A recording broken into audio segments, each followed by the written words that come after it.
តោះសំណួរទី4ដល់សំណួរទី5បាទថាើមឈឺមុនថា passive ឈឺសូមឆ្លើយនៅសំណួរខាងក្រោមបាទអញ្ចឹងយើងចេះថាើមឈឺមុននៅសំណួរខាងក្រោមថា passive សូមឆ្លើយនេះតោះអានេះជាប្រភេទទម្រង់សំណួរ Pandemal អញ្ចឹងនេះយើងដឹងថា Pandemal គេ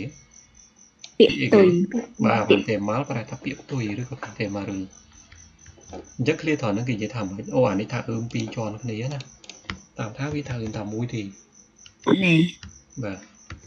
សំណួរនេះគេនិយាយថាមិនគេនិយាយថាថាអឺមអូវីឬភូគូ Pandemal ឬ Kurishipshiu បាទថាអឺមអូវីឬអូវីវាថាពាក្យហ្នឹងណាអញ្ចឹងថាអឺមអូវីឬវាថាពាក្យខាងក្រោមភូគូមើលនឹងPandemal ឬ Kurishipshiu សូមជឿរើសពាក្យទុយនេះ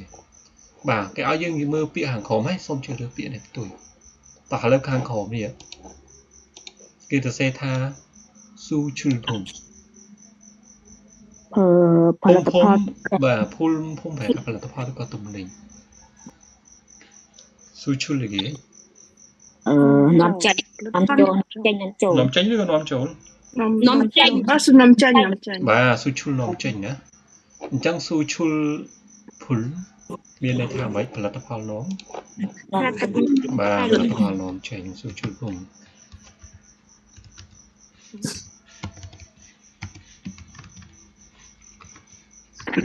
ផលិតផលនាំចេញឃើញចម្លើយបាត់ហើយតោះពាក្យផ្ទុយនឹងផលិតផលនាំចេញវាមានតែផលិតផលនាំចូលមែនទេតើឥឡូវចម្លើយលេខប៉ុន្មានលេខ2បាទគឺស៊ូអ៊ីប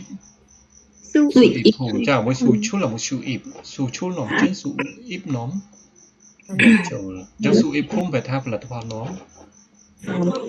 បាទផលិតផលនាំចូល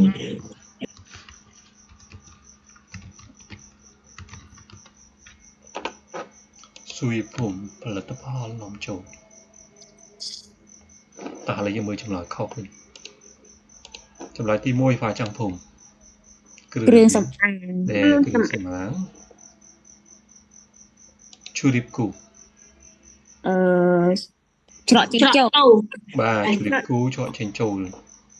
ឈូលចេញអ៊ីបចូលអញ្ចឹងគូច្រកសំដៅទៅលើច្រកចេញចូលចុះយូនីភូមិឯកសណ្ឋានយូនីភូមិនេះសំដៅទៅលើអាទំនិញពាក់ព័ន្ធនឹងកាអាសម្លៀកបំពាក់អីឯកសណ្ឋានណាយូនីភូមិឯកសណ្ឋានតោះយើងចូលសំណួរទី5វិញ